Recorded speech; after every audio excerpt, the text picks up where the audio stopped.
ठीक है, तो इटरेशन स्टेटमेंट्स को हमने फाइनली कैसे डिफाइन किया, मतलब अभी एग्जांपल देखने के बाद कि आपको जो स्टेटमेंट्स रिपीट करनी है बार बार, वो स्टेटमेंट्स का ग्रुप आप जिन स्टेटमेंट से रिपीट करवा सकते हो उन्हें हम लूप कहते हैं।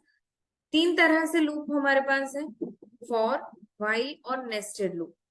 एक एक करके सभी को पढ़ेंगे। सबसे पहले हमने क्या देखा, फॉर। फॉर को हमने काउंटर लूप इसलिए कहा क्योंकि हम एक पर्टिकुलर नंबर ऑफ टाइम्स तक अपनी स्टेटमेंट्स को रिपीट करवा रहे थे। जैसा हमारे एग्जाम्पल में भी था कि हम एक सीक्वेंस मतलब कलेक्शन को पढ़ रहे हैं, कलेक्शन में से डेटा लेते जा रहे हैं।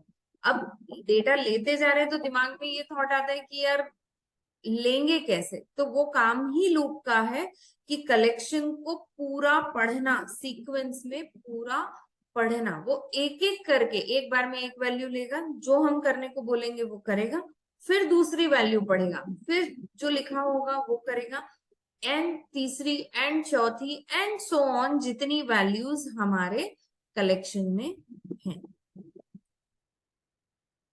ठीक है, तो अब कलेक्शन बनाने के लिए हमने देखा कि कलेक्शन हम कैसे बनाएंगे। तो कलेक्शन बनाने के लिए पहला हमारे पास जो तरीका है वो है रेंज मेथड। आगे हमारे पास लिस्ट, टपल, डिक्शनरी, स्ट्रिंग सब आने वाले हैं। नेक्स्ट लेक्चर से हम यही सब टाइप्स पढ़ना स्टार्ट करेंगे। बट पहला तरीका जो है वो है रेंज फंक्शन, जिससे हम नंबर्स का सीक्वेंस बना सकते हैं।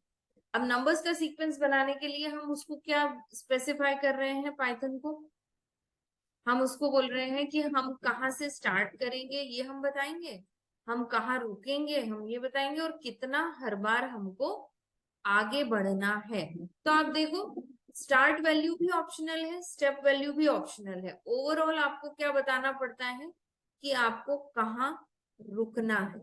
और इस रुकने में भी आप ये चीज ध्यान रखें कि स्टॉप वैल्यू जो होती है वो नॉन इंक्लूसिव होती है। नॉन इंक्लूसिव होने का मतलब ही यही है कि ये पर्टिकुलर वैल्यू को कंसिडर नहीं किया जाएगा जब पूरा कलेक्शन हम बनाएंगे। तो आप नीचे एग्जाम्पल में अगर देखें कि हमको एक सीक्वेंस बनाना है 1 to 10 का और उसको प्रिंट करना है। ठीक है, अब इसको प्रिंट करने के लिए हम बोले कि हम सीधे लूप क्यों यूज करें, हम डायरेक्ट रेंज को अगर प्रिंट करवा के देखें तो हमने यहाँ कहा प्रिंट रेंज 1, 10, या सिर्फ 1, 10 देते हैं, हम स्टॉप वैल्यू नहीं देते। अब आप देखो कंसोल पे क्या आउटपुट आएगा, टर्मिनल पे क्या आउटपुट आएगा। ठीक है, जस्ट एक ऑब्जेक्ट उसने शो कर दिया। तो हमको फेच करना पड़ेगा डेटा, क्योंकि ऑब्जेक्ट क्रिएट हो गया है, उतना शो हुआ है, राइट। बट उसके अंदर के कंटेंट्स अगर हमें पढ़ने हैं तब हमें क्या यूज करना पड़ेगा, लूप यूज करना पड़ेगा। और उसके लिए हमने उसको बोला, सपोज डेटा ले लेते हैं, थोड़ा सा चेंज करते हैं अपने एग्जाम्पल में। डेटा हमने लिया, रेंज नाम दिया 1,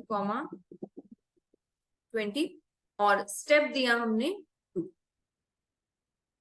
अब हमने बोला कि ये जो डेटा नाम की रेंज हमने बनाई है इसको हम पढ़ेंगे n वेरिएबल में, एक एक करके, फॉर n इन डेटा।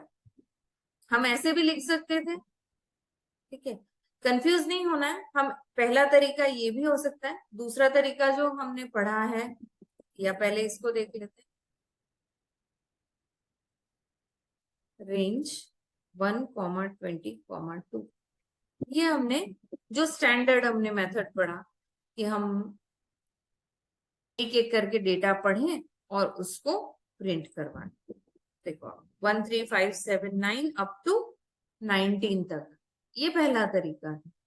दूसरा तरीका क्या होगा, दूसरा तरीका होगा कि हम रेंज, आप स्क्रीन पे देख सकते हो कि रेंज हमने ऑब्जेक्ट, रेंज जो क्रिएट करा उसको किस में ले लिया, डेटा नाम के ऑब्जेक्ट में। तो अब हम ऐसे भी लिख सकते हैं, फॉर n इन डेटा। जब तक n को डेटा वाले सीक्वेंस में से, डेटा वाले कलेक्शन में से वैल्यूज मिलती जाए, और जब मिलती जा रही हैं तो एक एक करके हम शो करें।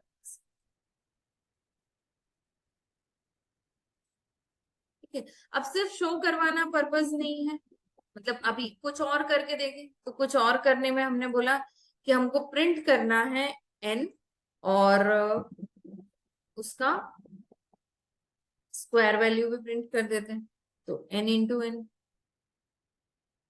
अब आप देखो, 1 square is 1, 3 square is 9, 5 square is 25 and so on up to 19 जब आया तो स्क्वायर इज 360। तो आपके पास जो डेटा आया, आपको उस पर जो भी ऑपरेशंस करने हैं वो सारे ऑपरेशंस आप कर सकते हैं।